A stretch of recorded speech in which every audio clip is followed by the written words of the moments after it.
Okay, let's unpack this. We are diving deep today into, well, one of the most compelling, complex, and frankly just traumatic rivalries in American history. Hmm. John Adams versus Thomas Jefferson. Absolutely. I mean, these were two absolute titans, stood shoulder to shoulder right at the beginning, didn't they? Yeah, famously working together on the Declaration of Independence. Exactly. But then their relationship just uh, evolved into one defined by really sharp contrasts, profound conflict even. It's quite a story. Friends then, well, fierce political enemies who basically helped birth the American party system. And then, remarkably, correspondence again in their final years. It's an incredible arc. It really is. And our mission in this deep dive, and we're guided specifically by the fascinating sources you provided us with, is to really try and untangle this complicated relationship. Yeah, we're going to look at the fundamental differences in their political ideas, their philosophies. How the personalities played into it. Right, those distinct personalities. And the specific policy battles that really define their presidencies and their time. Oh, and the media. The sources talk about the absolutely wild way the media back then portrayed them. Definitely covering that. Plus, their lasting impact on, political parties, institutions. Their roles on the world stage. And, of course, that incredible story of their reconciliation at the end. So think of this as like a shortcut to understanding the very DNA of American politics. Yeah. Exploring this founding rivalry.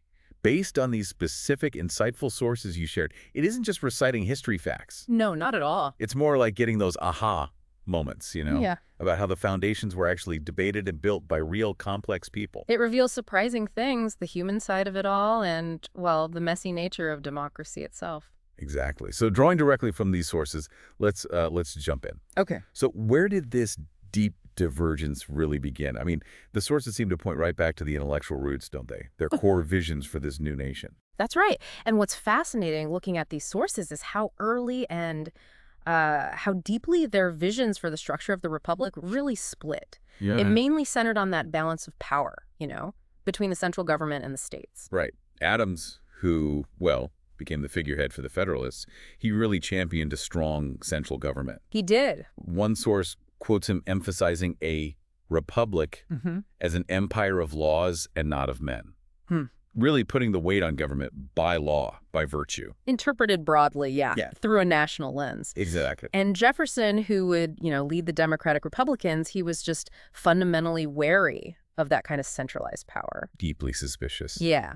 Favored limited federal authority, wanted states to have more autonomy. He genuinely believed strong central power was a threat to liberty. And insisted on that strict interpretation of the Constitution, right? Strict construction, absolutely. Holding that any powers not explicitly given to the federal government belong to the states, period. That strict versus broad interpretation. Wow, that becomes such a huge fault line, doesn't it? Massive. And it connects directly to their views on who should actually govern. Yeah. Tell me about that. Adams seemed to have a profound distrust of pure popular rule. He did. He feared mob rule, as the sources put it. Right. Believed a republic needed a virtuous, educated citizenry to function properly. Though, interestingly, he also cautioned against elitism, even among the educated.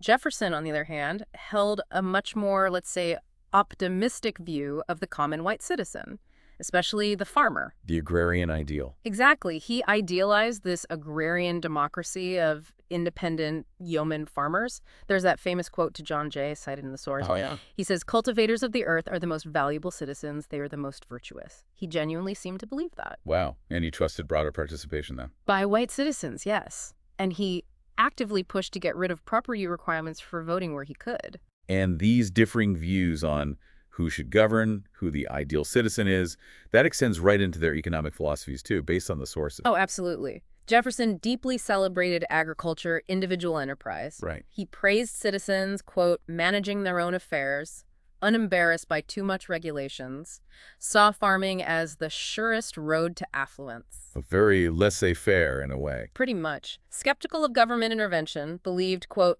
public works are much less advantageously managed than private ones. Whereas Adams, leaning more towards Hamilton's ideas, right, was much more open to commerce, manufacturing, a national banking system. He saw that whole fiscal program, debt assumption, the bank, tariffs, as Well, necessary? Crucial even for establishing national creditworthiness, for holding the Union together. So the takeaway here, really drawing from these sources, is their fundamental disagreement over where power should sit. And who is best equipped to wield it. Yeah. It wasn't just politics. It was like a clash of core philosophies that ended up shaping everything. Absolutely. Define the Federalists and Democratic Republicans split right there. These deep ideological rifts, well, they make a lot more sense when you start looking at the men themselves. The sources dive into their personalities, even using modern frameworks, which is interesting. It is a helpful lens, yeah, even if it's, applying it backwards. Yeah. The descriptions paint Jefferson as, like, quiet, contemplative, idealistic, noted for that future-focused planning, and obviously his incredible eloquence in writing the Declaration. Right. He seems to fit descriptions that, today might align with visionary idealist types, maybe an INFJ, or perhaps an Enneagram 9 or 5, someone kind of reserved, emotionally, very thoughtful, guided by principle. Well, Adams is described totally differently. Analytical, confident, outspoken. Oh, yeah. Intelligent, visionary, serious, hardworking, but with a sharp wit. The sources don't shy away from calling him blunt either, or even cantankerous. Yeah. That word comes up. Right, which might resonate with descriptions of types like INTJ, maybe Enneagram 8 or 1, someone who values, directness, debate. And you see these personalities really pop up in the anecdotes, don't you? Like what? Well, there's that often cited quote, maybe a quip, from a colleague saying, Jefferson wrote the Declaration because Adams was too obnoxious and unpopular to do it effectively. Ouch.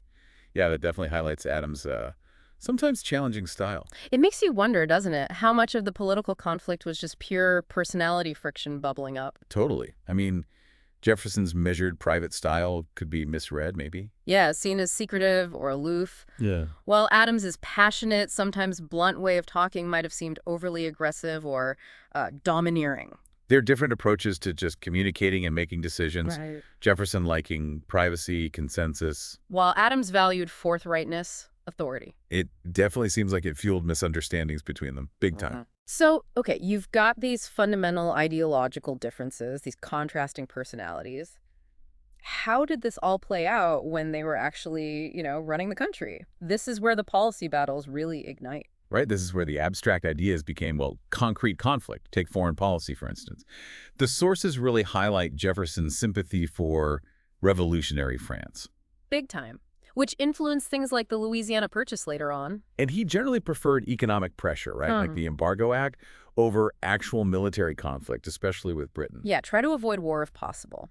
Adams, though, had a different perspective. He leaned more towards neutrality, maybe even a slight tilt towards Britain for stability. And he inherited that huge mess with France, the XYZ affair. Right, walked right into it. And what's striking, as the sources point out, is how he handled it. He fortified defenses, expanded the Navy, the Army.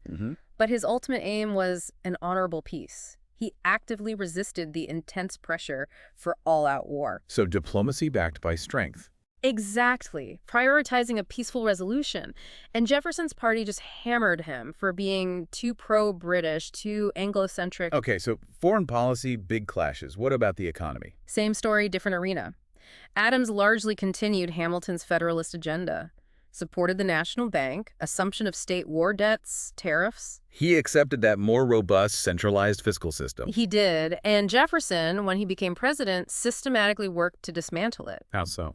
Eliminated internal taxes like the whiskey excise, slashed government spending, drastically reduced the army, all to shrink that federal footprint. Back to his core belief. Exactly. That private enterprise managed economic affairs better. That government intervention was, quote, less advantageously managed. And then there's the huge one, the Alien and Sedition Acts of 1798, passed under Adams. Oh, incredibly contentious, supposedly for national security, but widely seen, especially by Republicans, as a direct attempt to silence critics. And Jefferson's reaction. The sources make it sound pretty intense. Visceral is a good word. Principled. He denounced the acts as, quote, unconstitutional and obnoxious, saw them as a fundamental assault on free speech and states' rights.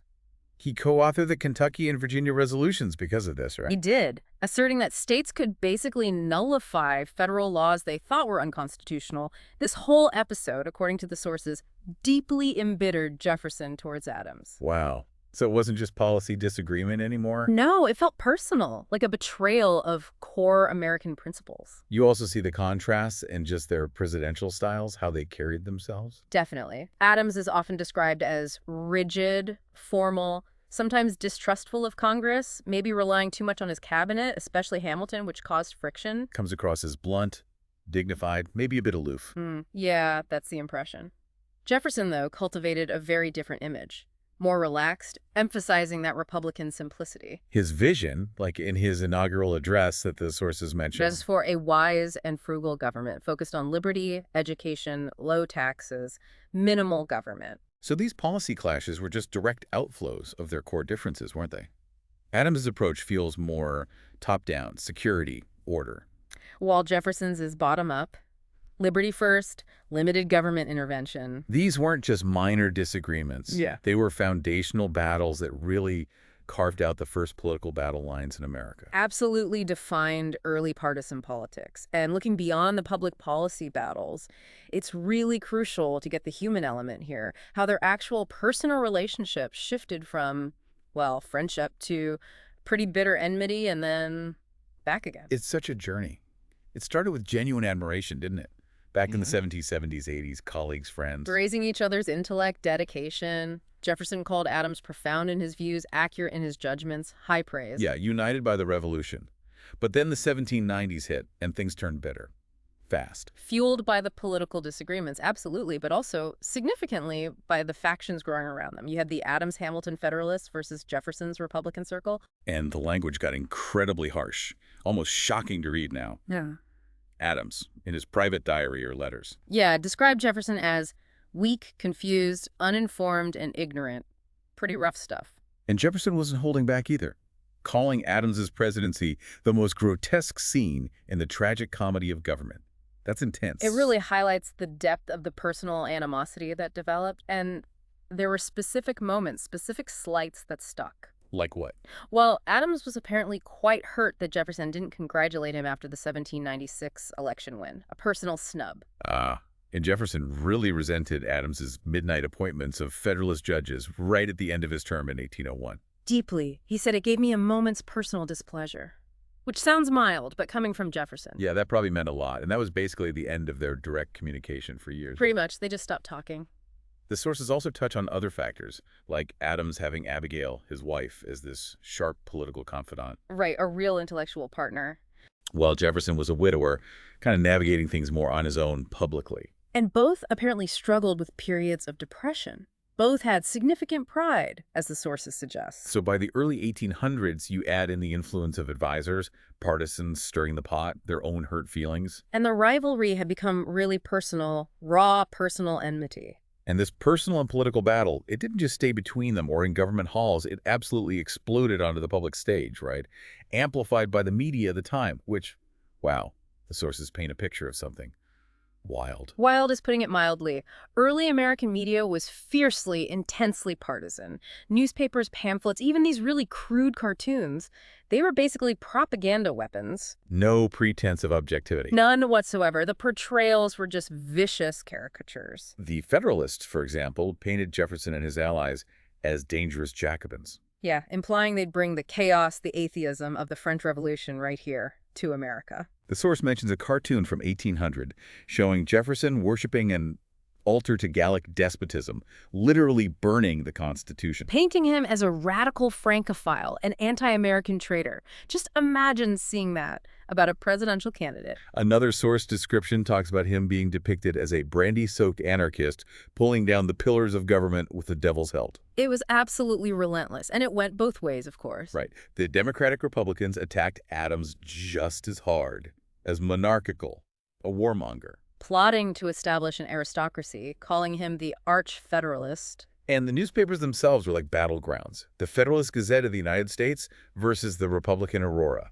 Locked in these outright newspaper wars, just trading accusations back and forth. Treason, French puppet, no holds barred. And their public images were so carefully managed or viciously attacked.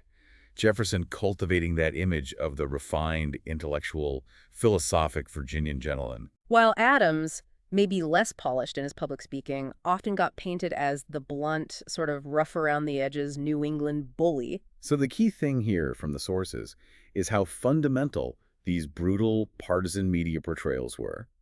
They shaped public opinion, they shaped campaign dynamics right from the start. Shows that mudslinging isn't exactly a modern invention, is it? Not at all. It seems like it's baked into America's political DNA right from the beginning through these really vicious caricatures. And this isn't just, interesting historical drama. Their rivalry had a really profound, lasting impact on the structure, the institutions, even the tone of American politics. Definitely. I mean, you could argue this rivalry is the primary force behind the creation of the American two-party system. I think that's fair. Adams, despite his own stated reservations about factions, became the figurehead for the Federalist Party, carrying forward that Washington-Hamilton vision of strong national government. And Jefferson, working with Madison, explicitly founded the Democratic-Republican Party around 1791, specifically to counter the Federalists. Exactly. As one source puts it, their rivalry effectively spawned a two-party democracy in a nation where the founders explicitly hoped to avoid permanent political parties. That's a huge, maybe unintended consequence right there. Massive. And those bitter elections, they ran against each other, especially 1796 and that absolute roller coaster of 1800. Tumultuous is the word. Right. They basically institutionalized campaigning as we know it. And the mess of 1800 directly led to constitutional reform, the 12th Amendment, to fix those flaws in the electoral process. And here's where the sources really highlight something monumental. Adams's actions after losing in 1800. Critically important. His acceptance of defeat. His quiet departure from Washington on March 4th, 1801, slipping away rather than attending Jefferson's inauguration. That set the crucial precedent. The peaceful transfer of power between opposing parties. A source calls it the first time the leader of one party handed the reins of government to his opponent. Cementing what's now just a fundamental hallmark of democracy. Jefferson himself called that election the Revolution of 1800, a peaceful revolution. Amazing moment. And they influenced governance structures in other ways, too. Adams's ideas shaped state constitutions, emphasizing checks and balances, the rule of law. While Jefferson's vision pushed for expanding suffrage for white males, importantly, and championed public education as vital for a republic. Think University of Virginia.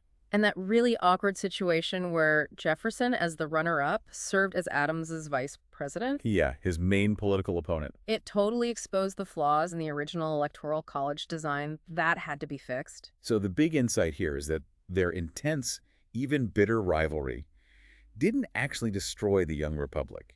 In many ways, it actively shaped it. Forged the two-party system, codified peaceful transitions. And kind of established that vigorous debate, even profound disagreement, wasn't just allowed, but was actually central to the whole American democratic process. Yeah, set the tone, you could say. Their impact wasn't just domestic either. Both men played really significant roles on the world stage.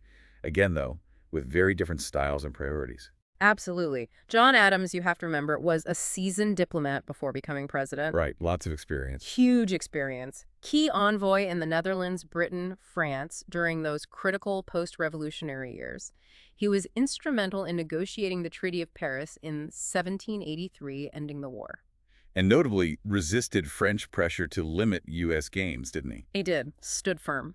Then, as president, he gets hit with the crisis of French seizures of American ships, the whole XYZ affair mess. And his response, as detailed in the sources, is really interesting. He ramps up defense, builds up the Navy, the Army. But his core goal, as a source puts it, was a peaceful solution if it could be had on honorable terms. So build up strength to compel negotiation, not necessarily to fight. Exactly. Avoid full-scale war if possible. And it worked. The Convention of 1800 ended the quasi-war with France, preserved American neutrality, and really set a path for an independent foreign policy. His style seems very direct, traditional, realist. Negotiate from strength, prioritize peace and stability. That sums it up well. Jefferson's diplomatic career started as minister to France, where he got deeply immersed in European politics. But his most famous act on the world stage as president has to be the Louisiana Purchase in 1803. Oh, absolutely monumental. Orchestrated that acquisition from Napoleon. Effectively doubling the size of the U.S. overnight. And as one source points out, he famously had to set aside his strict constructionist ideals to do it. A pragmatic move, then. seizing the opportunity. Hugely pragmatic, a move that just vastly enhanced America's geopolitical standing, all done through peaceful negotiation. Although, while he advocated for reducing the military, he didn't shy away from using the Navy against the Barbary pirates, did he? No, he didn't. First Barbary War sent the Navy to Tripoli after they demanded tribute or ransom, so he wasn't purely pacifist when pushed. And he later tried nonviolent economic pressure, the Embargo Act, against Britain and France during their wars. Which wasn't terribly successful, but it showed his preference for alternatives to war. So comparing their effectiveness, Adams navigated a really severe international crisis without getting dragged into a major war, establishing American independence diplomatically. While Jefferson, through shrewd negotiation, pulled off this massive territorial expansion that fundamentally changed the nation's future. Both effective, but in really different ways, reflecting their core philosophies again. Adams focused on stability, sovereignty. Jefferson on expansion, opportunity. Sometimes bending his own principles, like with strict construction, for a pragmatic gain like Louisiana. Okay, so we've traced this incredible journey, from collaboration to bitter rivals shaping a nation through all those policy clashes and public battles. But the final chapter, their reconciliation, that's maybe the most moving part of this whole story. It truly is. After literally decades of silence, of deep personal enmity, they started writing to each other again in their old age, primarily starting around 1812. And Benjamin Rush, their mutual friend, played a key role, right? Kind of quietly nudging them. He did. The sources even note it was prompted partly by a dream Rush had. Adams made the first move, sending Jefferson a little parcel of homemade fabric. Oh.